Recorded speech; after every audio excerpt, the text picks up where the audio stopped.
आज की क्लास में टॉपिक शुरू करने जा रहे हैं जिसका नाम है गिब्स फ्री एनर्जी। सर इस पर बेस सवाल आता है, हर साल आता है, ठीक है ना। बहुत ज़्यादा इंपॉर्टेंट टाइप का टॉपिक है, थर्मोडायनामिक्स का ये समझ लो रूट है। जिसको ये पता है और आप नीट के स्टूडेंट हो तो समझ लीजिए डायरेक्ट बहुत ही बेसिक से सवाल इसके अंदर से जो है उठने वाला है। तो बहुत ध्यान से इसको समझें, सीखने की कोशिश करें, समझने की कोशिश करें, ठीक है ना। अच्छी तरीके से इन चीज़ों को मैं कवर करने जा रहा हूँ, बहुत ध्यान से देखिए। तो आज की क्लास के अंदर हम लोग पढ़ेंगे गिब्स फ्री एनर्जी। ये जो कितना बड़ा साइंटिस्ट जिसने अपने नाम के आगे फ्री लगवा लिया हो, तो सोचो कुछ ना कुछ तो बड़ी बात होगी इसके अंदर, राइट। तो वो सीखने की कोशिश करते हैं कि इस एनर्जी को हम लोग गिब्स फ्री एनर्जी का नाम क्यों देते हैं, या क्या क्या इसके स्पेसिफिकेशन है, राइट।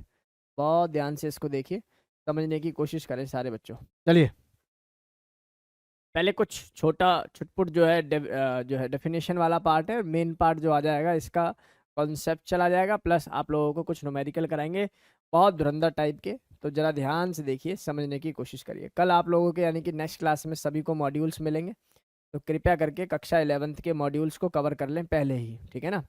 पहले ही अपने क्लास 11th के मॉड्यूल्स को कवर कर लीजिए। सी गिब्स फ्री एनर्जी कौन सी एनर्जी है? Gibbs free energy. मेरी एक छोटी सी बात समझने की कोशिश करिए।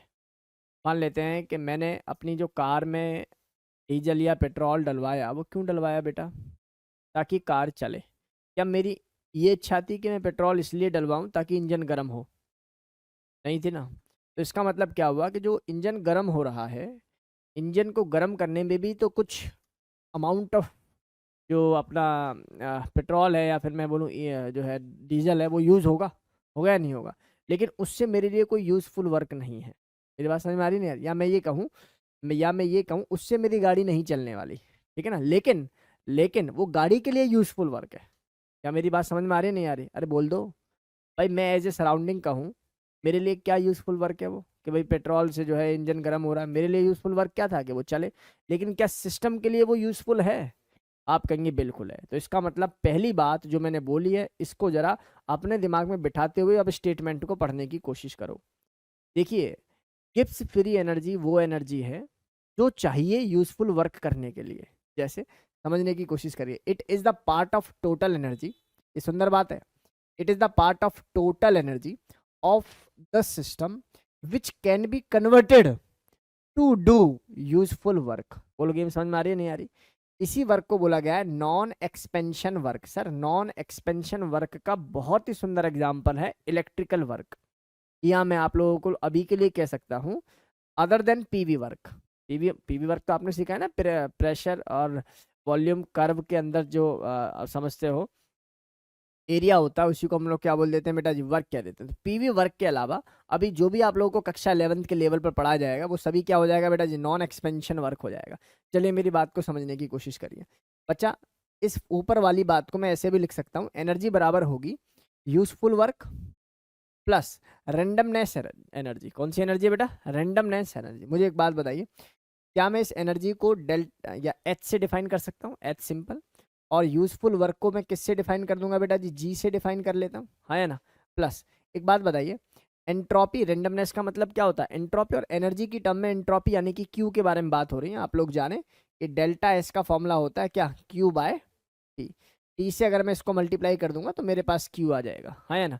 तो मैं चाहूँ तो इस टर्म को कैसे लिख सकता हूँ? मैं लिख सकता हूँ टी, और क्या लिख सकता हूँ जी? इसको एस लिख सकता हूँ। बोलो हाँ या ना में जवाब दो, पक्का।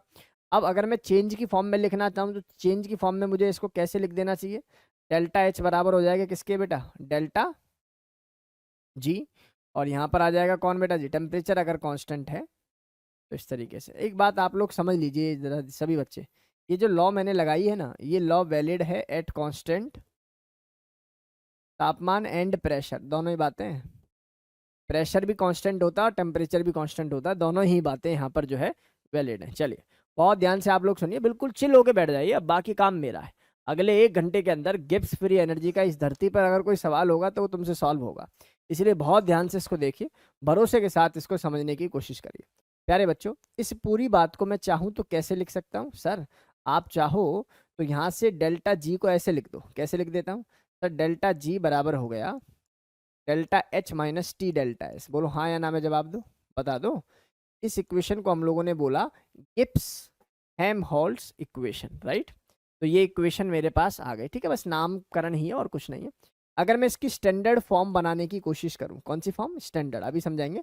स्टैंडर्ड का मतलब है आप नॉट लगा दो, G naught is equal to delta H naught और T delta S naught. Sir ये नॉट का क्या सेंस होता है? नॉट का सेंस होता है स्टैंडर्ड कंडीशन। कौन सी कंडीशन? स्टैंडर्ड। अगर ये मेरे लिए गिब्स फ्री एनर्जी है तो ये मेरे लिए अब स्टैंडर्ड गिब्स फ्री एनर्जी है। स्टैंडर्ड कंडीशन का मतलब होता है जब तापमान 298 केल्विन हो, या मैं बोलूं 25 डिग्री सेल्सियस हो, और प्रेशर को मैं कितना मानकर चल रहा हूँ? 1 बार या 1 एटीएम प्रेशर में इसको मानकर चल रहा हूँ। बारीक प्रेशर में भी इसको कंसिडर कर सकते हैं, कोई दिक्कत वाली बात नहीं है बेटा जी। चलो, तो ऐसा मानकर मैंने ये बात आप लोगों से कही कि when the pressure is 1 bar और 1 ATM and temperature is 298 kelvin और the concentration of the solution, किसकी बेटा जी? कंसंट्रेशन, जिस पर आप डेल्टा जी देख रहे हो, उसकी कितनी हो जाए बेटा जी? 1 मोलर हो जाए, तो मैं कहूंगा भैया ये एक स्टैंडर्ड कंडीशन पर मैंने गिब्स फ्री एनर्जी का चेंज निकाल लिया, राइट? याद रहे, Gibbs free energy is G, but change in Gibbs free energy is delta G. और आप लोग जानते हो कि जी जो है वो एक एक्सटेंसिव प्रॉपर्टी है, और मैं कह सकता हूँ स्टेट फंक्शन है। कैसा फंक्शन है बेटा? स्टेट फंक्शन है। अब कुछ फॉर्मूले हैं जो एज इट इज आपको अपने दिमाग में रखने हैं प्यारे बच्चों, है ना। इनका मैं डेरिवेशन करा कर भी कुछ नहीं कर सकता। मेरी बात समझ में आ रही है नहीं आ रही? पेपर के लिए आप सीधी सी बात याद करो कि डेल्टा जी की वैल्यू ना नेगेटिव होगी तभी रिएक्शन स्पॉन्टेनियस होगी। अगर डेल्टा जी की वैल्यू क्या होगी बेटा? नेगेटिव होगी, तभी रिएक्शन क्या होगी? स्पॉन्टेनियस होगी। इस बात को पढ़ते पढ़ाते हुए मैं ये भी कह सकता हूँ minus of delta G is equal to work. कौन सा वर्क है बेटा जी? नॉन एक्सपेंशन, या मैं क्या लिख सकता था इसको? यूजफुल वर्क, है ना। अरे लिख सकता हूँ, नहीं लिख सकता? इसलिए कहीं कहीं किताबों में इसको ऐसे भी लिख देते हैं, delta G is equal to minus of useful work, जैसे कि प्रदीप ने लिखा हुआ है, आई थिंक यूजफुल वर्क, है ना। तो मतलब गलत नहीं है, बिल्कुल ठीक सटीक बात है। नॉन एक्सपेंशन वर्क को ही मैं क्या लिखता हूँ बेटा जी? Useful work. और डेल्टा जी की वैल्यू कैसी होनी चाहिए बेटा किसी भी स्पॉन्टेनियस प्रोसेस के लिए? Delta G must be negative. चलिए जी, अब मैं क्या कह रहा हूँ बेटा, डेल्टा जी ऑफ सिस्टम बराबर होता है minus T delta S of universe. सुंदर बात है, delta G of the system is equal to minus T delta S of the universe. मुझे एक छोटी सी बात बताओ, अगर मैं तुमसे कहूं डेल्टा एस ऑफ यूनिवर्स बोलूं, टोटल बोलूं, मैं बोलूं delta S of the universe की जो वैल्यू है ना प्यारे बच्चा, वो वैल्यू मान लेता हूं sir if it is greater than zero, मान लेते हैं जीरो से बड़ी है। तो बेटा अगर ये जीरो से बड़ी है तो होल टर्म क्या हो जाएगी? और नेगेटिव हो जाएगी। इसका मतलब क्या हो जाएगा सर? इसका मतलब ये कि डेल्टा जी ऑफ सिस्टम, मैं सिस्टम के लिए ही डिफाइन कर रहा हूँ, it is lesser than zero. अगर ये बात लेसर देन जीरो होगी तो क्या यही प्रोसेस स्पॉन्टेनियस होगी? बोलो हाँ या ना में जवाब दो। बिल्कुल सही है sir, the process is typically spontaneous. Process कैसी हो जाएगी? स्पॉन्टेनियस प्रोसेस हो जाएगी, राइट। चलिए मुझे एक बात बताइए, अगर मैं आप लोगों से कहूं कि sir delta S of universe की वैल्यू जीरो हो जाए, इसका मतलब क्या हो जाएगा sir? Delta G of system की भी वैल्यू क्या हो जाएगी? जीरो। मतलब हम लोग कहां पर खड़े रहे होंगे बताओ जरा सर? इक्विलिब्रियम। अब ये शब्द मेरे याद रखना, at equilibrium the value of delta G is zero. Equilibrium पर जी की वैल्यू जीरो होती है, लेकिन ये जरूरी नहीं है कि जी नॉट की वैल्यू जीरो हो जाए। याद रखना, जी नॉट की वैल्यू जीरो हो जाए ये जरूरी नहीं है, और जी नॉट की वैल्यू भी जीरो हो जाती है किसी एक केस पर, वो भी सिखा दूंगा अभी आप लोगों को। लेकिन अभी के लिए समझेंगे delta G of system is equal to zero since the delta S of universe is zero. See तीसरा पॉइंट और अंतिम पॉइंट मैं यहां पर कह सकता हूं, डेल्टा एस ऑफ यूनिवर्स, किसका बेटा? डेल्टा एस ऑफ यूनिवर्स अगर मेरे पास लेसर देन जीरो होगा तो मुझे बताइए डेल्टा जी की वैल्यू क्या आने वाली है बेटा जी सिस्टम की? Sir obviously it is greater than zero. और मेरे प्यारे बच्चों, ये जो डेटा है ये डेटा कैसा है सर? ये डेटा नॉन स्पॉन्टेनियस है। कैसा डेटा है बेटा जी? नॉन स्पॉन्टेनियस डेटा है। तो मुझे लगता है कि इतनी बातों को पढ़ने में, सीखने में, समझाने में आप लोगों को सीखने में कोई प्रॉब्लम नहीं रही होगी। अभी तक की क्लास में मेरे द्वारा कही हुई कुछ बातें जो कि आप शॉर्ट नोट अपने दिमाग में रखें अगले क्वेश्चंस को करने के लिए। सबसे पहली बात, formula of delta G is equal to delta H minus T delta S. In a standard state, it will be nothing but delta G naught is equals to delta H naught minus T delta S naught, right? Here standard condition is what? The concentration of the solution या gaseous mixture या solution is 1 molar at 298 Kelvin at 1 atm pressure या 1 बारिक pressure, right? See, the next formula is this one, delta G of the system is minus T delta S, right? तो ये data हम लोगों को समझ में आ जाना चाहिए। यहाँ तक कोई दुख दर्द वाली बात तो नहीं है, आगे मूव कर जाए, बताइए। चलिए, ऑनलाइन वाले बच्चे चाहें तो इसका स्क्रीनशॉट ले सकते हैं। अगला सवाल, महा बेसिक सवाल। आप लोगों को याद है पिछले जब मैंने आपको सेकंड लॉ पढ़ाई, देखो सेकंड लॉ मैंने पहले भी बोला है, सेकंड लॉ समुद्र है, उसको कितना भी पढ़ा लो कम पड़ता है, राइट? हर जगह उसका बार बार यूज। ऐसे ही जेई एडवांस हर सवाल आप देखो, उठा के देखो, 17, 18, 19, 20, आई थिंक 21 में नहीं पूछा, अदरवाइज 22, आप सेकंड लॉ के सवाल देखते चले जाओ एडवांस के अंदर, लाइन से सवाल है।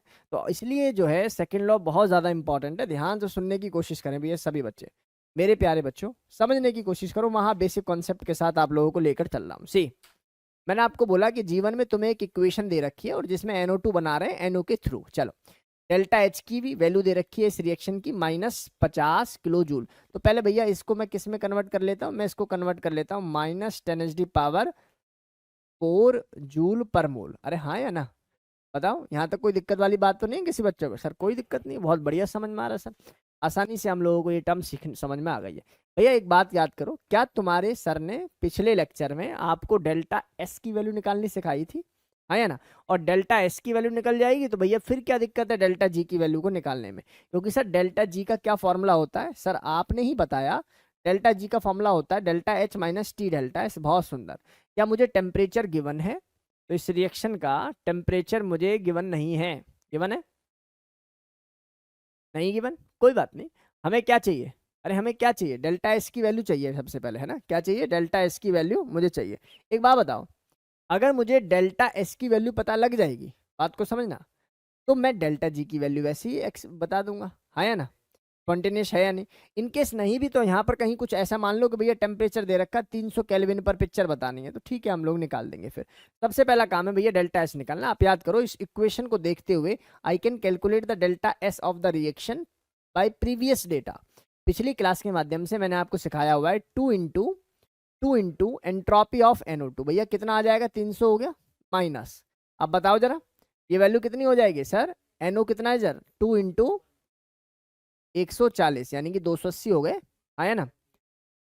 माइनस ये कितना है बेटा जी? 100, और ये कितना है? 100, एक ही है तो भैया 100 ही हो जाएगा। बोलो गेम समझ में आ रहा? तो मुझे यहाँ दिखाई दे रहा है 300 माइनस 380, तो ये पिक्चर आ रही है सर माइनस में 80। बहुत सुंदर है, कोई दिक्कत वाली बात है नहीं sir. Comment whether the above reaction is spontaneous और नॉन स्पॉन्टेनियस। तरीका तो समझ में आ गया होगा वैसे, है ना भाई? डेल्टा एस की वैल्यू क्या है आप लोगों के पास? नेगेटिव में, और डेल्टा एच की वैल्यू क्या है? ये तो बहुत ही नेगेटिव है। और ये बात समझ में? तो देखो कैसे करते हैं इन सवालों को। सर डेल्टा एच की वैल्यू क्या नजर आ रही है? डेल्टा एच की वैल्यू नजर आ रही है -5 इंटू 10⁻⁻, +4 पावर +4, और यहाँ से वैल्यू कितनी आ जाएगी? टी कितना है बेटा? 300 केल्विन, और एस की वैल्यू कितनी आ रही है मेरे पास? -80। तो यहाँ से आप देख लेना, इफ डेल्टा जी की वैल्यू आपकी नेगेटिव आती है तो मैं कहूँगा yes the reaction is spontaneous. Reaction क्या हो जाएगी? स्पॉन्टेनियस। क्या शब्द समझ में आ रहे हैं आप लोगों को अपने टीचर के? बताओ। इस तरीके से हम लोगों ने पहला बेसिक डेटा यहाँ पर कवर किया बेटा। प्यारे बच्चों बहुत ध्यान से देखिए, आज की क्लास बहुत धारदार होने वाली है भाई, इसलिए बहुत ध्यान से चीज़ों को सीखें, समझने की कोशिश करें। Relation between delta G not and के इक्विलिब्रियम। डेल्टा जी नॉट और के इक्विलिब्रियम के अंदर क्या रिलेशन है? उससे पहले मैं एक छोटी सी बात आप लोगों को कहना चाहूंगा, ठीक है ना? बहुत ध्यान से सुनना। एक रिलेशन आपको अपने दिमाग में और रखना पड़ेगा, ऑल्दो ये ड्राइव कर सकते हैं थर्मोडायनेमिक टर्म से, लेकिन फिर भी delta G naught, G is equal to delta G naught plus कितना? RT ln Q। अब इसमें Q कौन होता है सर? Q होता था सर रिएक्शन कोशेंट, याद आ रहा है? Reaction quotient. Sir reaction quotient क्या करता था सर? प्रोडक्ट की कॉन्सेंट्रेशन डिवाइडेड बाय रिएक्शन की कॉन्सेंट्रेशन एट एनी टाइम। अरे याद आ रहा है? आपको याद है ना इक्विलिब्रियम कांस्टेंट और रिएक्शन कोशेंट में क्या अंतर था? जब कभी भी कॉन्सेंट्रेशन का चेंज, या मैं बोलूँ ratio product divide by reactant किसी भी टाइम पर निकल सके तो हम लोग बोलेंगे सर रिएक्शन कोशेंट, और अगर इक्विलिब्रियम पर निकाल रहे हैं तो क्या बोलेंगे जी? क्यों बोलेंगे। बोलो शब्द समझ में आ गए? सर ये इक्वेशन वहाँ इंपॉर्टेंट है? हाँ भैया खूब इंपॉर्टेंट है, बढ़िया तरीके से इसको आप लोगों को सीखना चाहिए। सर इसमें कौन कौन सी टर्म क्या क्या है ये भी सिखा दो। देखो सिखा देते हैं। इनका नाम क्या बताओ जरा? सर इनका नाम है गिब्स फ्री का चेंज, या change in Gibbs free energy. इनका नाम क्या है जी? इनका नाम है स्टैंडर्ड गिब्स फ्री एनर्जी का चेंज।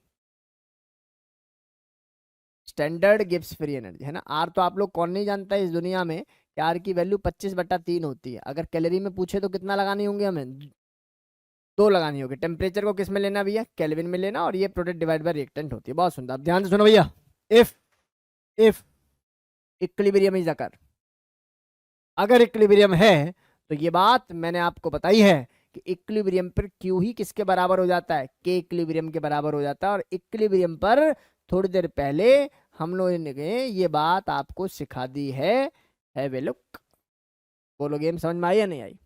तो इक्विलिब्रियम पर डेल्टा जी की वैल्यू क्या आ जाती है बेटा जी, 0 आ जाती है। अब ध्यान से सुनो सुनो सुनो सुनो, यहाँ लिख लो, but not delta G is equal to 0, या मैं बोलूं delta G naught is equal to 0। बोलो, अच्छा कोई तुमसे पूछे भैया ये भी कब 0 होगी, सोचो डेल्टा जी नॉट भी कब 0 होगा। अभी सिखा देता हूँ, ध्यान से सुनेंगे सही बच्चे, सुनो भाई। अब इस वाली टर्म को अगर मैं ऊपर पुट कर देता हूं तो देखो जरा कैसे इक्वेशन बनेगी। 0 is equal to delta G naught plus R T L N K equilibrium. बोलो हाँ या ना में जवाब दे दो। इसका मतलब डेल्टा जी नॉट की वैल्यू किस में कन्वर्ट कर सकता हूँ बेटा जी मैं, तो डेल्टा जी नॉट हो जाएगा minus R T L N K equilibrium. बहुत सुंदर तरीके से तुम्हारे टीचर ने ये बात तुम्हें सिखा दी है। बोलो हाँ या ना। मेरा सवाल क्या था, मेरा सवाल क्या था सर, मेरा सवाल ये था कि how can you convert, how can you do delta G naught is equal to 0। बताओ डेल्टा जी नॉट की वैल्यू को कब 0 कर सकते हो भैया, एक ही कंडीशन है, जब के इक्विलिब्रियम 1 हो जाए, जब के इक्विलिब्रियम 1 हो जाए। दूसरे शब्दों में ये कहूं, at equilibrium concentration of product with respect to reactant same हो जाए, आया ना। इक्विलिब्रियम पर ही दोनों कंसंट्रेशन क्या हो जाए, सेम हो जाए, तो के इक्विलिब्रियम क्या आ जाएगा बेटा जी, 1 आ जाएगा। और ln 1 या log 1 की वैल्यू क्या हो जाती है, 0, देन होल बिकम 0।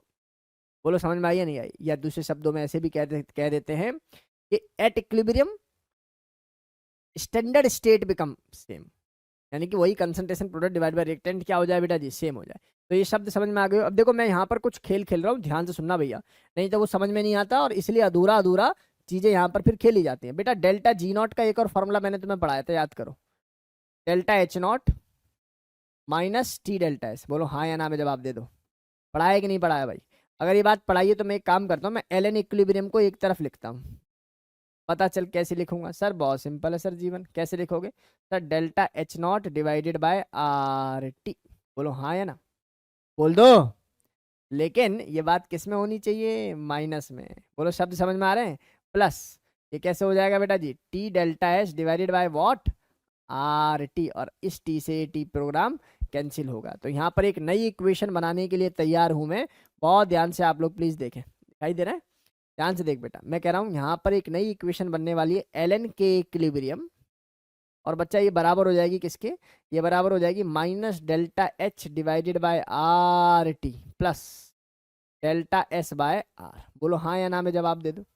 कोई तुमसे पूछे एल एन को लॉग की टर्म में लिख दो, तो भैया यहाँ पे क्या करना पड़ेगा, 2.303 से मल्टीप्लाई, और फिर इन सब में क्या काम करना, 2.303 से डिवाइड कर दे, और इसमें 2.303 आ जाएगा, इसमें भी 2.303 आ जाएगा। वो सब बेसिक सी बातें हैं, आप लोगों को समझ में आ रही होगी। एल एन की टर्म में आप लोगों के पास एक धुरंधर से भी ऊपर फॉर्मूला आ चुका है। बोलो गेम समझ में आई सभी बच्चे को। हाँ हाँ, एच नॉट और एस नॉट कर देना है, कोई दिक्कत नहीं। बोलो गेम समझ में आई आप लोगों को पक्का, तो यहाँ तक कोई दिक्कत वाली बात हम लोगों को है नहीं। देखो भैया इस पूरे उसके अंदर मैं कह सकता हूँ कि जो एक इंपॉर्टेंट फॉर्मूला ये रहा, दूसरा इंपॉर्टेंट फॉर्मूला ये रहा, तीसरा महा इंपॉर्टेंट फॉर्मूला, मतलब very very very important for JEE Main advance and NEET, very important मैं कह सकता हूँ, यहाँ से सवाल बनता है। अब बहुत ध्यान से सुनो सर की बात, ध्यान से सुनो। मैं कहूँ बेटा जी, अगर मैं एक यहाँ पर के इक्विलिब्रियम की जगह यहाँ पर K2 ले लूँ, तो यहाँ पर टेम्परेचर क्या हो जाएगा बेटा जी, 2 हो जाएगा, है ना। ऐसे ही यहाँ पर ये वाली टर्म क्या हो जाएगी, H हो जाएगी, अरे हाँ या ना, H1 हो जाएगी। और ऐसे ही इस टर्म को मैं क्या लिख सकता हूँ, सुनना ध्यान से सुनो, ऐसे ही K1 हो जाएगा तो टेम्परेचर क्या हो जाएगा, T1 हो जाएगा। नहीं आई बात समझ में, अरे आई या नहीं आई, तो ये टर्म समझ में आई। तो मैं क्या करने जा रहा हूँ, मैं एक वांट ऑफ इक्वेशन लिखने जा रहा हूँ। चलो वांट ऑफ इक्वेशन से पहले हम लोगों ने क्या लिखा पहले वो एक बार समझा देता हूँ। ऐसे नॉट ही ऊपर वाली में, ऊपर वाली में ना आप नॉट लिख लो ना, इसको नोट कर दो, और इसको भी क्या कर देंगे हम लोग, नोट कर देंगे। ये तो कन्फ्यूजन नहीं था ना बेटा। चलो इधर देखेंगे सभी। तो भाई मुद्दे की बात क्या थी, मुद्दे की बात ये थी कि मेरे पास अल्टीमेटली जो फॉर्मूला आया है वो क्या आया है, एक बार देखना भाई सभी बच्चे। मेरे पास फॉर्मूला आया है, सुनो भाई सभी, मेरे पास फॉर्मूला आया है एल एन के इक्विलिब्रियम, सही है भाई। और भैया ये वैल्यू बन के आई है क्या, ये वैल्यू बन के आई है minus delta H not divided by R N T, सही है। प्लस और ये टर्म किस में कन्वर्ट हो जाएगी, delta S not divided by कितना, आर नॉट टी। अब एक काम करो, एल एन को अगर मुझे लॉग में कन्वर्ट करना हो तो मैं क्या काम करूंगा, 2.303, हाँ है ना, 2.303। और ये टर्म किस में कन्वर्ट हो जाएगी बेटा जी, लॉग बेस कौन सा 10, और के इक्विलिब्रियम हो जाएगी ये टर्म। तो यहाँ से वैल्यू किसके बराबर आ जाएगी, minus H divided by R T plus delta S not divided by R. अब मैं क्या काम करता हूँ, इसी से मैं इसको क्या कर देता हूँ, डिवाइड कर देता हूँ, समझ रहे हो ना। अरे बोलो, whole equation is divided by कितना, 2.303 या 2.3। कैलकुलेशन के लिए तो 2.3 से भी आप चार ऑप्शंस में से आंसर को मैनिपुलेट कर मतलब जो है निकाल सकते हैं। बोलो शब्द समझ में आ गए। तो यहाँ से ये मेरे पास एक फाइनल इक्वेशन आ जाएगी जो मेरे लिए काम करेगी। अब ध्यान से सुनेंगे भाई सभी बच्चे, मैं इस इक्वेशन को यूज करूं, ऊपर वाली इक्वेशन को यूज करूं, कोई दिक्कत वाली बात तो देखो है ही नहीं। मैं तो ज्यादातर वैसे इस इक्वेशन को यूज करना प्रेफर करूंगा, ठीक है ना। मैं तो ज्यादातर इसी इक्वेशन को यूज करना जो है बच्चा प्रेफर करूंगा। बहुत ध्यान से आप लोग प्लीज देखें और चीजों को समझें।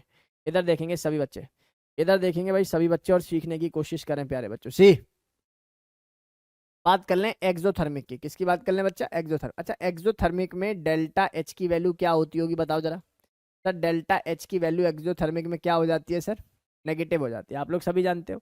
अच्छा डेल्टा एच की वैल्यू को अगर मैं नेगेटिव कर दूं ऊपर वाली इक्वेशन में, देखो ऊपर वाली इक्वेशन में डेल्टा एच को मैं नेगेटिव, भैया नेगेटिव नेगेटिव क्या हो जाएंगे, प्लस हो जाएंगे। तो बताओ ऊपर वाली इक्वेशन इसके लिए किस तरीके से रिप्रेजेंट हो जाएगी, एल एन के इक्विलिब्रियम बराबर हो जाएगा किसके बेटा जी, delta H not by R into 1/t लिख दूं कोई दिक्कत ना हो तो, और प्लस क्या हो जाएगा, delta S not divided by R. अब मुझे बताओ क्या ये y इजकल टू, अरे शाबाश, और यहाँ पर m एक तुम्हें स्लोप की फॉर्म में नजर आ रहा है, इसलिए ग्राफ कैसा नजर आएगा, ऐसा। और मैं ये कह सकता हूँ कि यहाँ पर जो m है, m कितना नजर आ रहा है बेटा जी, delta H not divided by R. और मैं कह सकता हूँ कि यहाँ पर ये वाला जो इंटरसेप्ट है, ये वाला, ये टर्म कितनी नजर आ जाएगी, delta S not by R. तो होप मेरी क्लास के सभी बच्चों को बेसिक डेटा क्लियर हो गया होगा। अगला देखो, अगर बात करूं एंडोथर्मिक, तो एंडोथर्मिक में डेल्टा एच की वैल्यू क्या रहेगी बेटा जी, नॉट की वैल्यू प्लस, और प्लस रहेगी तो अब तो ग्राफ बदलेगा। और कैसे बदलेगा बेटा बताओ, ग्राफ आएगा नीचे, और यही टर्म कैसी नजर आएगी, y is equal to M X, और m क्या हो जाएगा बेटा जी, माइनस। और माइनस होने का सेंस क्या है,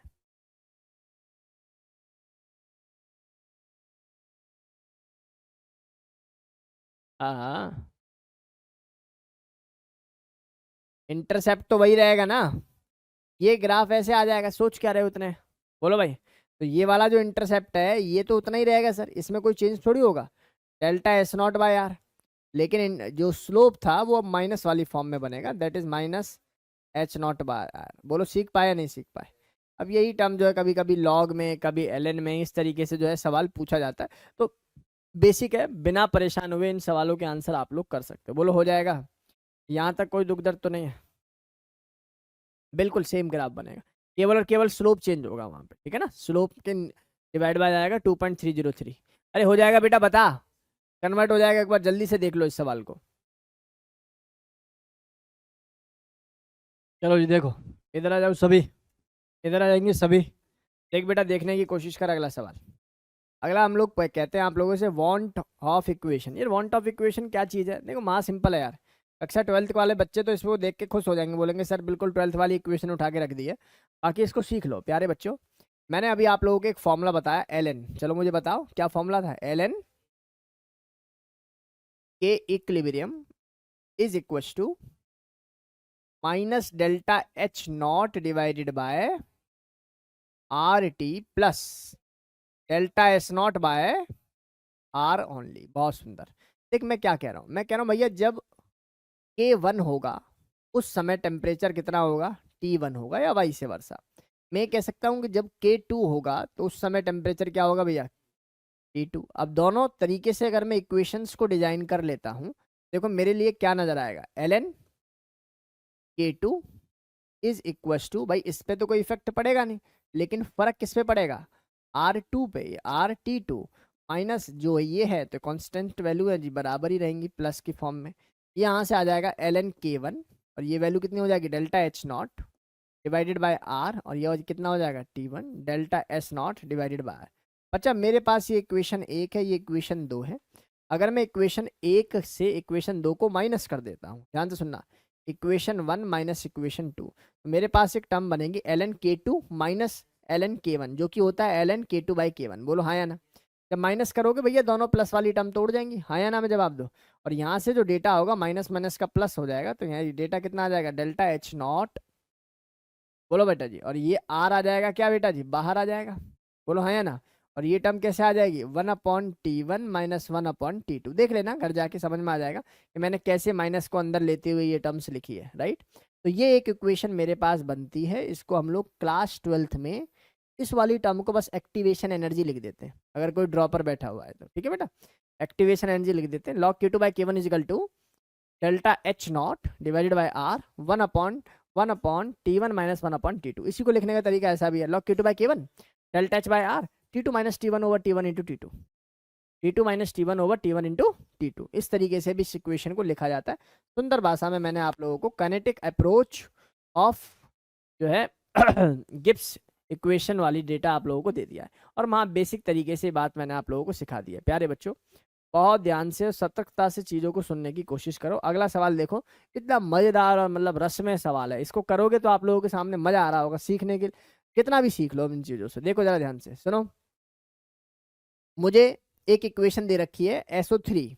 आप लोग जानते हो ये एक इक्वेशन है, जो कॉन्टैक्ट प्रोसेस होती है ना, कॉन्टैक्ट प्रोसेस में पहले यही काम करते हैं, S+O2 SO2 SO2 + O2 SO3। अब SO3 में H2SO4 डाल के फिर से H2SO4 बना देते हैं, यानी कि प्रिपरेशन ऑफ H2SO4 ही है ये फाइनली, राइट। लेकिन उसका एक पार्ट उठा के आप लोगों को दे रखा है, ln K इक्विलिब्रियम बराबर हो रहा है 10⁴/T माइनस 10। चलो बहुत सुंदर।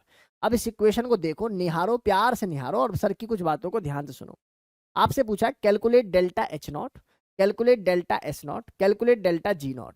अब बच्चा फंसता है, बच्चा क्या सोचता है, delta G not is equal to delta H not minus T delta S। इसमें तो बस टेम्परेचर ही गिवन है, ये तीनों चीजें वेरिएबल है, कैसे निकालेंगे। तो भैया इस समय आप लोगों को अपनी बुद्धि इस इक्वेशन पर पहुंचानी चाहिए। अब इस इक्वेशन को जरा आप देखो, और इस वाली इक्वेशन से मैं कंपेयर कर रहा हूं मेरे प्यारे बच्चों, एक बार में सवाल का आंसर आएगा, बस ध्यान से देखो। मैंने लिखा भैया ln K इक्विलिब्रियम में वो वाली इक्वेशन लिख रहा हूं, जो कि बराबर हो जाएगा minus H not divided by RT, बहुत सुंदर, plus delta S not divided by R। बोलो शब्द समझ में आ रहे हैं सर के। बस अब तो हो चुका सवाल, अब क्या काम करना आप मुझे बताइए। अगर मैं इक्वेशन 1 और इक्वेशन 2 को कंपेयर कर लेता हूं, ऑन कंपेयरिंग इक्वेशन 1 एंड 2, 1 और 2 को अगर मैं कंपेयर कर लेता हूं प्यारे बच्चों, तो जरा बताओ कंपेयर करने पर चीजें बदल जाएंगी कैसे। सर देखो ये 1/T है सर, ये 1/T है, हाँ या ना। तो क्यों ना मैं ऐसा कह दूं कि minus delta H not by R किसके बराबर हो जाएगा मेरे भाई, ये बराबर हो जाएगा 10⁴। भाई T मत लिखना, T तो मैंने क्या कर दिया है, एलिमिनेट कर दिया। तो मैं क्या कह सकता हूं कि सर यहाँ से डेल्टा H नॉट की वैल्यू क्या आ जाएगी, सर ये आ जाएगी माइनस 10⁴ R की टर्म में लिख सकता हूँ कि नहीं लिख सकता, बोल दो जरा। इसकी टर्म को रिलेट करके देख लो, जब इसको मैंने रिलेट करके देखा तो ये टर्म किसके बराबर आ रही है, सर सीधा सीधा ही आ गया ना, डेल्टा S नॉट किसके बराबर आ गया, माइनस 10R, बोल दो। तो ये टर्म मेरे पास आ गई है। अब मैं अगले डेल्टा G नॉट की वैल्यू को निकालने जा रहा हूं, बहुत ध्यान से आप लोग प्लीज देखिए। मुझे बताइए डेल्टा S कितना आया, माइनस 10⁴R, और डेल्टा ओहो माइनस 10R, और मुझे बताइए डेल्टा H नॉट कितना आया, माइनस 10⁴। पक्का यही आया ना, चेक कर लें। ठीक है भाई, बिल्कुल ठीक है ना। तो अब मुझे क्या चाहिए, मुझे चाहिए सर डेल्टा G नॉट। तो सर डेल्टा G नॉट का आपने एक फॉर्मूला बता रखा हमें, बहुत सिंपल सा, क्या बता रखा, delta H not minus T delta S। बोलो शब्द समझ में आ रहे हैं तुम्हें सर के। अच्छा भाई ये मुश्किल लग रहा है क्या, मुश्किल है ये पर, ठीक है इसको बहुत ज्यादा हल्के मत लेना, अभी तो बहुत मस्ती से पढ़ रहे हो, बाकी सवाल करना इसके ज्यादा से ज्यादा, ठीक है। डेल्टा G नॉट बराबर हो जाएगा किसके, delta H minus T delta S। अब सर टेम्परेचर आपने पहले दे दिया सवाल के अंदर, कितना 300 केल्विन, यही है ना बेटा। टेम्परेचर 300 केल्विन ही कहीं कुछ लिखा रखा था शायद, हाँ 300 केल्विन। चलो आओ जरा देखो डेल्टा जी नॉट किसके बराबर आ जाएगा सर? डेल्टा जी नॉट तो सर देखो सर निकालना है सर, डेल्टा एच की वैल्यू हमें पता है कितना, -10⁻⁴R, टेम्परेचर 300 है और ये वैल्यू हमें दे रखी है सर -10R। आर की टर्म में सवाल का आंसर आप चाहो तो निकाल सकते हो, 10⁻⁴R माइनस माइनस प्लस हो जाएगा, कितना आ जाएगा ये 3000, 3000R। बोलो गेम समझ में आई या नहीं आई? कर लोगे इस सवाल का आंसर? बताओ भाई, यहाँ तक कोई दिक्कत वाली बात किसी बच्चे को नहीं होनी चाहिए। जो भी आंसर आपका आता है वो आंसर किस में आ जाएगा, जूल पर मोल पर केल्विन वाली टर्म्स के अंदर ये आंसर आपको दिखाई देगा। बोलो शब्द समझ में आ रहा है आप लोगों को? बताओ जी, यहाँ तक कोई दिक्कत वाली बात आप लोगों को नहीं होनी चाहिए। आंसर आपको समझ में भी आएगा, 7000 आ रहा है ना, तो भैया 10,000 ही है और जो है 3000 ही है, तो माइनस के कितने आ रहे हैं भाई, 7000 आ। बहुत सुंदर। तो इस तरीके से हम लोगों ने डेटा आप लोगों को इफेक्टिवली सिखा दिया, ठीक है भैया। अब बहुत ध्यान से सुनने की जरूरत है, सीखने की जरूरत है भाई। सबसे पहले मैं एक बार दोबारा ले जाता हूँ कि आज की क्लास में मैंने क्या क्या आप लोगों को पढ़ाया, ठीक है बच्चा? बहुत ध्यान से देखो, सुंदर फोटो के साथ शुरुआत की और इसके बाद हम लोगों ने पढ़ाया गिब्स फ्री एनर्जी। क्या पढ़ाया? Gibbs free energy. इसमें काम का फॉर्मूला 1, काम का फॉर्मूला 2। इसके बाद हम लोग मूव कर गए इसके एक सवाल पर, और इसके बाद काम का फॉर्मूला 1, काम का फॉर्मूला 2 और काम का फॉर्मूला 3। ये वहाँ इंपॉर्टेंट फॉर्मूला है, इसके 2 ग्राफ बनाए। ग्राफ बनाने के बाद हमने वांट ऑफ इक्वेशन लिखी और एक सवाल कराते हुए आगे मूव कर गए। अब हम लोग पढ़ते हैं calculation of delta ji when temperature, या मैं कहूँ प्रेशर, या मैं कहूँ दोनों ये वेरिएबल हो। बहुत सुंदर बात है भाई। अभी तक हम लोगों ने जो डेल्टा जी का फॉर्मूला पढ़ा प्यारे बच्चों, वो कब पढ़ा? जब temperature pressure both are constant. लेकिन जब केवल प्रेशर कांस्टेंट हो या केवल वॉल्यूम कांस्टेंट हो या दोनों ही कांस्टेंट ना हो या एक कांस्टेंट हो, समझ रहे हो ना, तब उस केस में फॉर्मूला बदल जाता है। चलिए मैं शुरुआत करता हूं इस सुंदर कहावत की। भैया बहुत ध्यान से सुनो, ये वही सवाल है, ये वही कॉन्सेप्ट है जो थोड़ा सा कम पढ़ाया गया है ऑनलाइन। जैसे हम भी देखते हैं कि भाई कौन टीचर क्या पढ़ा, थोड़ा सा कम पढ़ाया हुआ है, इसलिए बहुत ध्यान से इसको देखने की कोशिश करो। मैंने बोला अकॉर्डिंग टू फर्स्ट लॉ, कौन सी law? First law. First law के अकॉर्डिंग डी यू की वैल्यू क्या होती है? Q plus W. क्या होती है बेटा जी? Q plus W. और मैं जानता हूँ एक छोटी सी बात, क्या कि सर जो Q है ना, Q को मैं लिख सकता हूँ T डेल्टा एस। इसमें कोई संदेह नहीं है, क्योंकि डेल्टा एस का फॉर्मूला क्या होता है? Q bye T। Q को मैं क्या लिख सकता हूँ? T delta S. और W को क्या लिख सकता हूँ अगर मैं सोचूं एक्सपेंशन हो रहा है तो -P डेल्टा V, राइट। तो इस तरीके से मैंने इस टर्म को लिख लिया। भैया ध्यान से सुनो, यहाँ पर मैंने प्रेशर को क्या मानकर चलाऊं भैया? कॉन्स्टेंट मानकर चलाऊं। इधर आ जाओ, डेल्टा एच। अच्छा, डेल्टा एच का फॉर्मूला एंथैल्पी वाला याद होगा, U प्लस PV। अब मैं कह रहा हूँ यहाँ प्रेशर भी कांस्टेंट है, वॉल्यूम मतलब सॉरी प्रेशर वॉल्यूम दोनों ही अगर वेरिएबल हैं तो एक बार वॉल्यूम को कांस्टेंट मान लो, एक बार प्रेशर को। भाई डेल्टा का रूल पढ़ा है ना आप लोगों ने, मल्टीप्लाई कैसे करते हैं, एक बार बाहर का अंदर, एक बार अंदर का बाहर, इस तरीके से। डी यू, इसको मैंने डेल फॉर्म दे दी, del H D U plus PdV plus VdP, right. अब एक ध्यान से एक बात सुनो सर की, डेल्टा यू और PdV, डेल्टा यू और PdV क्या TdS होता है? इक्वेशन 1 को यूज करते हुए मैंने इसको TdS लिखा और TdS मैंने यहाँ लिख दिया, प्लस क्या लिख दिया? VdP। क्या लिख दिया बेटा जी? VdP। अब मेरी बात को बहुत ध्यान से सुनना प्यारे बच्चों। जैसे ही मैंने इक्वेशन नंबर 2 लिखा तो मुझे गिब्स की एक इक्वेशन याद आई जो होती थी G equal to H minus T delta S. और मैंने बोला कि भैया आप टेम्परेचर प्रेशर कॉन्स्टेंसी का कोई मतलब ही नहीं है, दोनों को आप वेरिएबल लेकर चलो। तो delta H S D T minus T delta S, ये सब समझ में आ रहा है मैंने क्या लिखा है बेटा? नेक्स्ट इक्वेशन मैंने बताया कि जो डेल्टा एच है और टी डेल्टा एस है, सुनो डेल्टा एच है और टी डेल्टा एस है, तो ये किसके बराबर हो जाएगा बेटा जी? VdP। तो मतलब ये वाली बात को मैं लिखने के लिए क्या लिख सकता हूँ? VdP लिख सकता हूँ। क्या लिख सकता हूँ? VdP minus SdT। मेरे प्यारे बच्चों ये बेहद इंपॉर्टेंट फॉर्मूला है, बेहद। मैं जितनी इसकी तारीफ करूं उतना कम, इसको जितना इंपॉर्टेंट लिखूं बच्चा उतना कम। देखो मैंने इधर भी लिख रखा है, महा इंपॉर्टेंट फॉर्मूला आप लोगों के सामने है जो कहता है कि डेल्टा जी, ऊपर का याद रहे ना रहे, बस ये याद रहे, delta G is equal to VdP minus SdT। Delta G is equal to VdP minus S delta T. अब मेरी बात को ध्यान से सुनो, अगर मैं टेम्परेचर को कांस्टेंट कर दूं तो भैया ये वाली टर्म 0 हो जाएगी और ये वाली टर्म 0 हो जाएगी, तो ये बराबर हो जाएंगे। अगर मैं प्रेशर को कांस्टेंट कर दूं तो ये वाली टर्म 0 हो जाएगी और ये दोनों क्या हो जाएंगे? आपस में बराबर हो जाएंगे। शब्द समझ में आए? मैंने क्या बोला? एट कांस्टेंट प्रेशर ये वाली टर्म 0, ये टर्म होगी इसके बराबर। एट कांस्टेंट टेम्परेचर ये वाली टर्म 0 और ये दोनों क्या हो जाएंगे? बराबर। मैं टेम्परेचर का करके दिखा रहा हूँ, प्रेशर का आप लोग जानते हो। करना क्या आप समझ ही गए हो कि डेल्टा जी की वैल्यू किसके बराबर हो जाएगी बेटा जी? VdP। इसके बराबर हो जाएगी VdP। अगर मान लेते हैं कि सर यहाँ पर प्रेशर के अंदर अगर वैरायटी है यानी कि चेंज हो रहा है, तो उस केस में हम लोग क्या कर सकते हैं? इंटीग्रेशन कर सकते हैं। भाई कोई सॉलिड है और कोई लिक्विड है, कितना प्रेशर चेंज करेगा इंडिविजुअली, बताना। नहीं होता ना भाई, आपको ये बात पता है ना। सॉलिड को ऑलरेडी कंप्रेस्ड बोला जाता है, लिक्विड को ऑलरेडी कंप्रेस्ड बोला जाता है। कंप्रेशन होता है तो किसके केस में, मेनली गैस के केस में। तो यहाँ तो फॉर्मूला जैसा है वैसे ही रहेगा। और गैस के केस में अगर मैं इंटीग्रेशन कर देता हूँ तो आप लोग जानते हो कि प्रेशर की टर्म में लिखूंगा तो सर P1 P2 मुझे लिखना पड़ेगा लिमिट, और यहाँ पे G1 G2 मुझे लिमिट लिखनी पड़ेगी। तो कुल मिला के बात ये है कि इसमें अगर मैं देखूँ P इक्वल टू nRT, क्योंकि आइडियल गैस या गैस इक्वेशन है, तो यहाँ से अगर मैं वॉल्यूम को निकालना चाहूँ तो it can be written as PR by क्या V, और ये क्या हो जाएगी पिक्चर T। बोलो बात समझ में आ रही नहीं आ रही। मैं पहले ही बोल चुका हूँ कि टेम्परेचर, वेट क्या लिखना चाहिए मुझे, NR बाय T, और ये टर्म क्या आ जाएगी बेटा GT। मैं काम करता हूँ, इस पूरी पिक्चर को उठा के मैं यहाँ लाता हूँ, ठीक है। अगर मैं इस पूरी पिक्चर को उठा के यहाँ पर लाता हूँ तो मेरे पास क्या फॉर्मूला जनरेट हो जाएगा, मेरे पास जनरेट हो जाएगा NR तो भैया कांस्टेंट है, T भी क्या रखा है मैंने यहाँ पर, कांस्टेंट रखा है। तो ये वाली टर्म क्या हो जाएगी, P1 से लेके P2, और ये हो जाएगा किसना, DP बाय T हो जाएगा।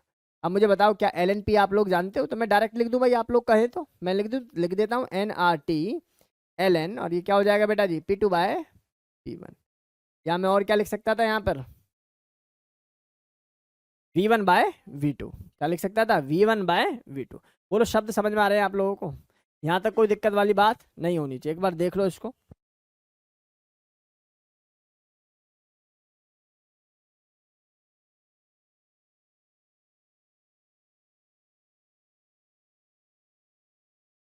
चले भाई आगे। तो इस तरीके से हम लोग जो है इसको लिख सकते हैं। और कैसे लिख सकते हैं इस फॉर्मूले को, बताना जरा, और भी कोई तरीका है। हाँ, NRT LN V1 बाय, और भी कोई तरीका है तुम्हारे पास, -NRT LN P2 by V1। आप याद आ रहा है, माइनस लगा के भी तो हम लोग चेंज कर सकते थे। तो ये सारा डेटा वैसा ही है। तो चलो अब अगला सवाल करके दिखाओ मुझे। कह रहे हैं 4 ग्राम मीथेन है, कितने ग्राम, 4 ग्राम। आप लोग जानते हो ये सारी टर्म्स जो मैंने लिखी हैं किसके लिए वैलिड बेटा, मोलर क्वांटिटी के लिए, राइट। आपसे बोला गया है 4 gram of methane gas is isobarically okay, मतलब प्रेशर टर्म इज 0। अब बता जरा, अगर प्रेशर टर्म 0 हो जाएगी, प्रेशर टर्म 0 हो जाएगी तो डेल्टा जी की वैल्यू किसके बराबर हो जाएगी, -SDT। बहुत सुंदर, ठीक है ना। फिर कह रहे हैं टेम्परेचर दे रखा है और इतने टू इतने, ठीक है, टेम्परेचर चेंज दे दिया। Find the change in the Gibbs free energy और डेल्टा SM ऑफ CH4 की वैल्यू आप लोगों को गिवन है। बताओ जरा, डेल्टा जी का फॉर्मूला भी अभी क्या बताया तुम लोगों को, डेल्टा जी किसके बराबर हो जाएगा, -S डेल्टा SDT, ठीक है ना। अब मुझे एक बात बताओ, आप लोग जानते हो कि सर यहाँ इंटीग्रेशन तो करना पड़ेगा, और S की वैल्यू भी मुझे गिवन है, और T की लिमिट कितने से कितने गिवन है, 300 से, खत्म ही हो गया ये तो, है ना। अच्छा, पर ये जो डेटा आया होगा ये किसके लिए आया होगा बेटा जी, 1 मोल के लिए। कितने मोल के लिए, 1 मोल। बता दो, बात समझ में आ रही नहीं आ रही। समझदार कौन होगा, जो 4 ग्राम डिवाइडेड बाय मीथेन का मास कितना होता है, 16, 1/4 से पहले मल्टीप्लाई कर ले इसको। और समझदारी क्या होगी, 1/4 पहले ही लिख ले आगे। बात समझ में आ रही नहीं आ रही। तो यहाँ से डेटा कितना आ जाएगा, ये माइनस माइनस को ऐसे ही रहने दो। ये वाली टर्म आ जाएगी कितनी, S, और S की वैल्यू कितनी दे रखी है बेटा बताइए, 10 की पावर -2। अरे भगवान, कितना सब बाहर आ रहा है। चलो कर लेते हैं। देख भाई, सीधी स्पष्ट बात समझ, इस माइनस को तो मैं छेड़ नहीं रहा, मैं लिमिट को चेंज करूंगा, ठीक है ना। मैं लिमिट को चेंज करूंगा, S को मैं बाहर कर लेता हूँ, S को बाहर कर लेता हूँ तो 10 की पावर कितना आ रहा है, -2। और ये टर्म आ जाती है मेरे पास कितनी, LN वॉट, LN T, क्योंकि 1/T बनेगा ना, LN T। और T की टर्म में ऊपर वाला ना लिख के मैं क्या लिखूंगा, T 300 वाला, और T कौन सा वाला, 400 वाला। बोलो समझ गए, आगे हो गया नहीं आगे हो, पक्का। तो यहाँ से डेटा आप लोगों को समझ में आ गया होगा मैंने क्या किया है। और जो भी आंसर आएगा इसको मल्टीप्लाई कर दूंगा कितने से, 1/4 से, then you are with your answer. यहाँ कैसे लिखोगे इसको, यहाँ मुझे लिखना चाहिए 2.303 इंटू 10⁻⁻²। यहाँ लिखना चाहिए, सब कट लेगा तो 3/4 आ जाएगा। लॉग 3/4 का मतलब क्या हो जाएगा, समझ रहे हो ना भावनाओं को, log 3 लिख लेना, -log 4 लिख देना, और मल्टीप्लाई बाय 1/4 कर देना। मुझे नहीं लगता कि इस सवाल में आप लोग फंसने वाले हो। बोलो हो जाएगा। यहाँ तक कोई दुख दर्द है हमारी क्लास के किसी स्टूडेंट को, तो वहाँ बेसिक सा सवाल आप लोग ईजिली जो है सॉल्व कर देंगे। यहाँ तक कोई दिक्कत किसी स्टूडेंट को नहीं रहनी चाहिए। बोलो बात समझ में आ जाएगी, कोई दिक्कत यहाँ तक किसी बच्चे को नहीं रहनी चाहिए। आगे देखिए भैया, आप बहुत ध्यान से देखिए भैया। अब मैं आप लोगों को समझा रहा हूँ रूल फॉर स्पॉन्टेनिटी या condition of spontaneity. Condition of spontaneity, condition of spontaneity, spontaneous, या मैं बोलूँ feasible reaction. Condition of spontaneity या मैं कहूँ फीजिबल रिएक्शन, फीजिबल रिएक्शन की स्पॉन्टेनिटी, या मैं बोलूँ मतलब spontaneity and feasibility of the condition, condition of the reaction. सबसे पहली बात सुन लो, देखो यार, सबसे पहली बात है कि इसके लिए ना एक ही चीज जरूरी है, क्या? डेल्टा जी की वैल्यू का नेगेटिव होना, बोलो हाँ या ना। और डेल्टा जी की वैल्यू का, डेल्टा जी का फॉर्मूला होता है delta H minus T delta H, सही है क्या? Delta G is equal to delta, hello hello, इतनी देर से मैं ऐसे ही बोल रहा था मतलब? अभी आवाज आ रही है बेटा मेरी, बता। देख बेटा, मैं पढ़ा रहा हूँ condition for spontaneous process, right? मैंने बोला स्पॉन्टेनियस या फिजिबिलिटी रिएक्शन के लिए डेल्टा जी की वैल्यू क्या होनी जरूरी है? माइनस। और डेल्टा जी के फॉर्मूले में delta H minus T delta S आ जाता है। तो दो फैक्टर आए, एक तो आया डेल्टा एच और एक दूसरा फैक्टर क्या आया? Delta S. मैंने बोला चार ही केस बन सकते हैं, या दोनों क्या हो बेटा? प्लस हो, या दोनों क्या हो बेटा जी? माइनस हो। या तो दोनों प्लस हो, या तो दोनों माइनस हो, या एक प्लस एक माइनस, एक माइनस एक प्लस, इस तरीके से, राइट? अब ध्यान से सुन जाओ सभी। दूसरी बात मैंने बताई कि अगर मान लो डेल्टा एच प्लस है और डेल्टा एस भी प्लस है, तो डेल्टा एस और टी का जो मैग्नीट्यूड है that must be more than that of the delta H magnitude, then only the delta G value is negative and reaction is feasible. Reaction क्या होगी इस केस के अंदर? फिजिबल। दूसरी कंडीशन मैंने बोला, इसी बात को ऐसे भी लिख देते हैं कि तापमान के बढ़ने से, भाई तापमान के बढ़ने से ये वाला फैक्टर बढ़ेगा, तो लिख देते हैं at high temperature the reaction is spontaneous but at low temperature reaction is non spontaneous, right? See, मैंने बोला एक नेगेटिव है और दूसरा भी क्या? नेगेटिव। बहुत सुंदर बात, मतलब मस्त कंडीशन। ये भी नेगेटिव और ये भी नेगेटिव है। अगर भाई तू नेगेटिव है और तू नेगेटिव है, तो नेगेटिव और ये वाली पिक्चर क्या आ जाएगी बेटा जी? नेगेटिव नेगेटिव प्लस हो जाएंगे। तो बताओ कंडीशन चेंज होगी कि नहीं होगी? क्या सीखे अब इस केस में? क्या बोलोगे अब इस केस में? सर डेल्टा एच की वैल्यू हमें ज्यादा चाहिए होगी magnitude wise as compare to the T delta S, और जो टेम्परेचर वाली कंडीशन है जस्ट पलट जाएंगी, है ना? हाई टेम्परेचर पर दूसरा फिजिबल हो जाएगा, लो टेम्परेचर पर नॉन स्पॉन्टेनियस स्पॉन्टेनियस, जो भी खेल खेलना खेलते रहना। एक प्लस और एक माइनस, भैया अगर तू प्लस होगा और तू माइनस होगा, समझना इस बात को, एक प्लस होगा और एक क्या होगा? माइनस होगा। इसका मतलब क्या होगा भैया? ये प्लस है और ये माइनस, माइनस माइनस प्लस हो जाएगा, मतलब डेल्टा एच क्या हो जाएगा? प्लस, और डेल्टा एस वाला ये भी क्या हो जाएगा? प्लस। इसका मतलब ये कभी भी स्पॉन्टेनियस नहीं होंगे, मैं बोलूंगा ऑलवेज नॉन स्पॉन्टेनियस। शब्द समझ में आ रहे हैं? ऑलवेज नॉन स्पॉन्टेनियस, क्योंकि डेल्टा जी की वैल्यू अब हर कंडीशन पर क्या मिलने वाली है बेटा जी? प्लस ही मिलने वाली है, हर टेम्परेचर पर प्लस मिलने वाली है। बोलो शब्द समझ में आ गए?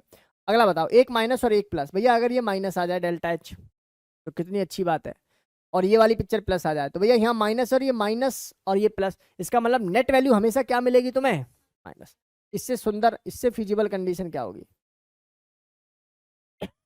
मुझे लिखना चाहिए ऑलवेज, ऑलवेज स्पॉन्टेनियस, या मैं कहूँ फिजिबल। बोलो शब्द समझ में आ रहे हैं क्या? एक बात और बतानी है, देख बेटा, ये दो हैं हाइड्रोजन मॉलिक्यूल, ये जुड़ के H2 बना देंगे। तो याद रखना, जब कोई फॉर्मेशन होती है ना कंपाउंड की, तो हीट हमेशा रिलीज होती है। बात आ गई समझ में? कोई ए गैस से टूट के दो गैस में कन्वर्ट हो रहा है, इसमें जो डेल्टा एन जी की वैल्यू होगी वो ग्रेटर देन जीरो होगी, और डेल्टा एन जी की वैल्यू बढ़ रही है, तो मतलब डेल्टा एस की वैल्यू भी क्या हो रही होगी बेटा जी? बढ़ी रही होगी। अरे शब्द समझ में आ रहे हैं? और एंट्रोपी बढ़ रही है, डेल्टा जी नेगेटिव, समझ रहे हो ना? मजे वाली बात है। तो इस तरीके से हम लोग क्या निकाल देंगे? Spontaneous non spontaneous. इस टाइप का सवाल नीट के लिए आता है, मतलब देखते ही होने वाला सवाल है। ऐसे आएगा सवाल और नजरें टिकेंगे नहीं, उससे पहले आंसर आ जाएगा। इसलिए बहुत ध्यान से इन सवालों को करने की कोशिश करें प्यारे बच्चों। अगला सवाल देखेंगे। अरे समझ में आ गया? टेबल समझ में आ गई कैसे कैसे क्या काम करना है? कभी भी ना आप लोगों से अगर ऐसा सवाल कोई पूछे कि वो टेम्परेचर बताओ जिस पर रिएक्शन फिजिबल हो, तो सबसे पहला काम है आप इक्विलिब्रियम टेम्परेचर निकाल लो। उससे फायदा क्या है? इक्विलिब्रियम टेम्परेचर निकालते ही डेल्टा जी की वैल्यू को कर दोगे जीरो, टेम्परेचर टाक से आ जाएगा। जब डेल्टा जी की वैल्यू जीरो हो जाएगी तो delta H minus T delta S, तो डेल्टा एच बराबर टी डेल्टा एस, तो टी बराबर क्या हो जाएगा? डेल्टा एच बराबर डेल्टा एस। डिवाइड समझ में आ रही है नहीं आ रही? ये वो टेम्परेचर है जो कि इक्विलिब्रियम टेम्परेचर। इससे थोड़ा आगे गए तो स्पॉन्टेनियस, इससे थोड़ा पीछे गए तो नॉन स्पॉन्टेनियस। बट पहले रिएक्शन में वैल्यूज को पुट कर लेना। कैसे? सीखो। ऊपर वाली रिएक्शन हो रही है, डेल्टा एच की वैल्यू गिवन है, डेल्टा एस की वैल्यू गिवन है, 1 किलो जूल में 1 जूल में, पहले तो यही देख लेना। कह रहे हैं कि टेम्परेचर निकालो जिस पर रिएक्शन प्रोसीड हो जाए फॉरवर्ड डायरेक्शन में, यानी कि आगे मूव कर जाए, यानी कि स्पॉन्टेनियस हो जाए। आगे मूव करने का मतलब स्पॉन्टेनियस हो जाए। तो सर जैसे कि आपने कहा है, आपकी बातों को माना जाएगा। इक्विलिब्रियम पर ये पिक्चर जीरो होती है। जीरो होने के बाद आपने बात समझा रखी है, डेल्टा जी का फॉर्मूला होता है delta H minus T delta S, जिसके कारण डेल्टा एच बराबर क्या हो जाएगा, टी डेल्टा एस। सो टेम्परेचर बराबर डेल्टा एच बराबर बाय टी डेल्टा एस। बोलो शब्द समझ में आ रहे हैं सर के? अब यहां से मैं तापमान को निकालूं और तापमान बराबर आ रहा है, देखो जरा चेक करके। सर डेल्टा एच की वैल्यू क्या दे रखी है? सर ये दे रखी है 10,000, और भी ज्यादा दे रखी है 100,000। समझ रहे हो ना? 100,000 का मतलब समझ जाते हो? लाख दे रखी है। जूल डिवाइडेड बाय ये वैल्यू कितनी आ जाएगी बेटा जी? 200। चलो माइनस में तो ना दे रखी डेल्टा एच। ये एक हैबर प्रोसेस है, हैबर प्रोसेस में डेल्टा एच तो माइनस ही होता है, ये भी याद रखना। डेल्टा एच क्या होता है? माइनस, ये माइनस ही होगी बेटा, ठीक है ना? बोलो गेम समझ में आ रही है नहीं आ रही? तो यहाँ से काटा कुटी कर दोगे। जब काटा कुटी करोगे तो ये वैल्यू आ जाएगी मेरे पास कितनी, 500 जूल, 500 जो है केल्विन आ जाएगी। बोलो शब्द समझ में आ गए? तो 500 केल्विन पर रिएक्शन इक्विलिब्रियम पर आ जाएगी। लेकिन मुझे तो फॉरवर्ड में मूव करनी है, तो टेम्परेचर बढ़ाऊं या घटाऊं? जनरली बच्चे सोचेंगे कि बढ़ा दो, क्योंकि आगे मूव करनी है, क्योंकि पूरा दिमाग यूज नहीं कर पा रहे भैया। डेल्टा एच का फॉर्मूला होता है, डेल्टा जी का फॉर्मूला होता है delta H minus T delta S. मेरे प्यारे बच्चों, यार ये डेल्टा एच की वैल्यू तो पहले से ही माइनस दे रखी है, और डेल्टा एस की वैल्यू भी माइनस दे रखी है। इस माइनस और इस माइनस के अंदर दोस्ती हो जाएगी, तो ये पहले इसको ऐसे बना लिया करो।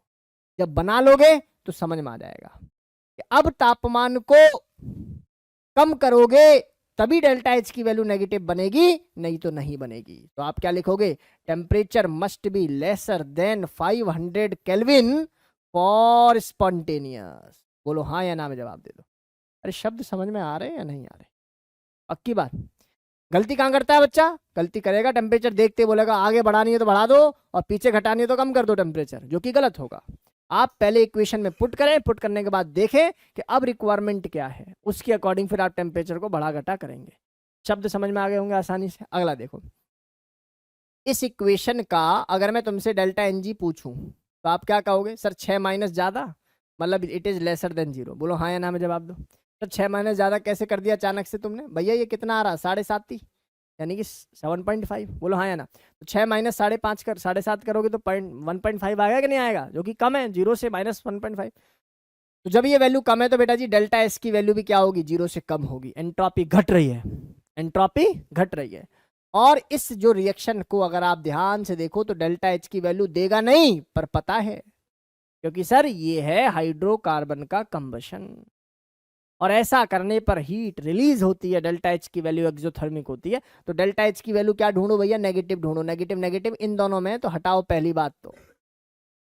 अब सवाल उठता है सेलेक्ट द करेक्ट ऑप्शन। अच्छा, स्पॉन्टेनिटी को पहले हम लोग दिमाग में रखते हैं।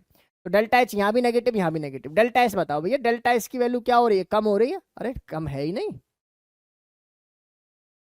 ये क्या हो गया? कुछ गड़बड़ कर दी क्या है? कुछ उतारने में शायद मिस्टेक हुई। Let me check. नहीं, ऊपर नीचे तो कर ही देंगे फिर फाइनली, एक बार चेक ना कर ले। एक बार ऑप्शंस फिर भी मैं चेक कर लेता हूँ बेटा।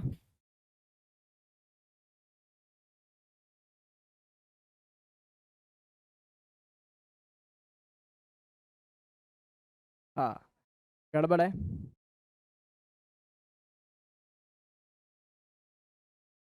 हाँ जी, गड़बड़ है। क्वेश्चन के अंदर ये गैस है, और गैस है तो डेल्टा एन जी की वैल्यू बेटा जी लेसर देन 0 नहीं होगी। आप देखो जरा, बात समझ में आ गई ना कहाँ मिस्टेक हुई है? अरे बोलो यार, अगर ये गैस दे दिया तो डेल्टा एन जी की वैल्यू फिर कितनी हो जाएगी बेटा जी? 9 माइनस 7.5। अब तो प्लस का आ जाएगा सर 1.5। अगर ये वाली बात डेल्टा एन जी की ग्रेटर देन 0 है तो मतलब डेल्टा एस की वैल्यू भी क्या हो जाएगी? Greater than 0। अब तो समझ में आ गया कि सर ऑप्शन है बी राइट आंसर। बोलो हाँ या ना? क्योंकि डेल्टा एस की वैल्यू अगर प्लस आ रही है, डेल्टा एस की वैल्यू अगर प्लस आ रही है, तो इससे बढ़िया फिजिबल कंडीशन क्या है? जहाँ डेल्टा एच माइनस और डेल्टा एस क्या आ जाए? प्लस आ जाए।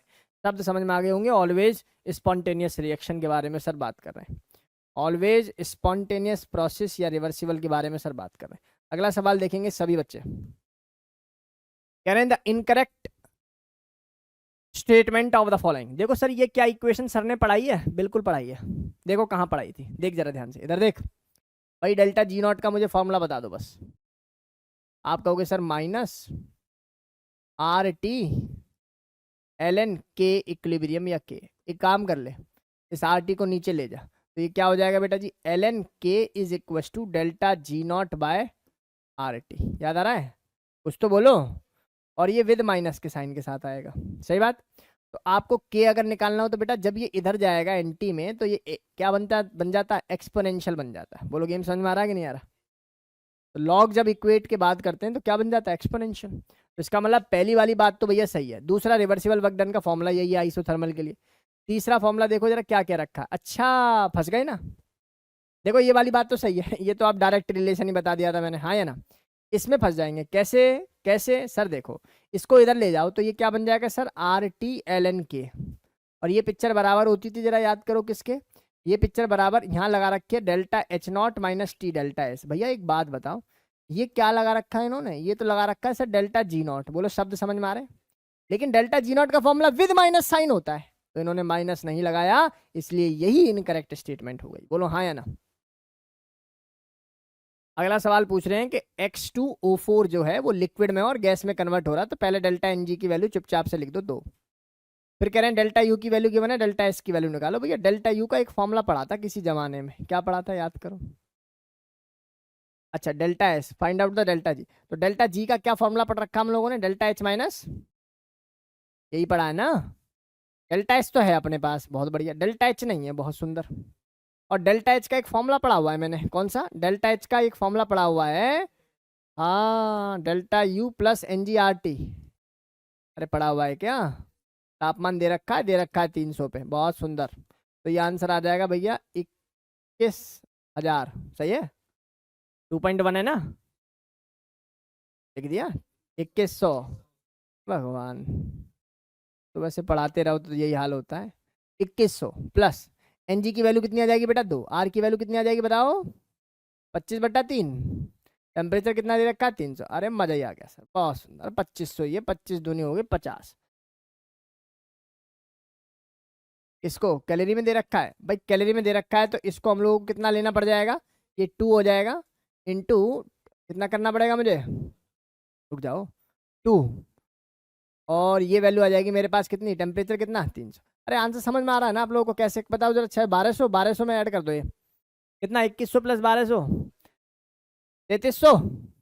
चलो ये आंसर आ गया तुम्हारा, कैलोरीज में आ रहा है जो भी आ रहा है, ठीक है भाई। अगला क्या आपसे पूछा है, डेल्टा जी नॉट निकाल दो। चलो सर ये भी सिंपल सी बात है, डेल्टा जी का फॉर्मूला क्या हो जाता है, delta H minus T delta S. बोलो हाँ या ना। तो सर ये वाली बात कितनी आ गई है मेरी, 3300। ये माइनस टेम्परेचर तो वही रहेगा सर। एस की वैल्यू कितनी लगाएं सर, ये गिवन है कितनी, 20 कैलोरी।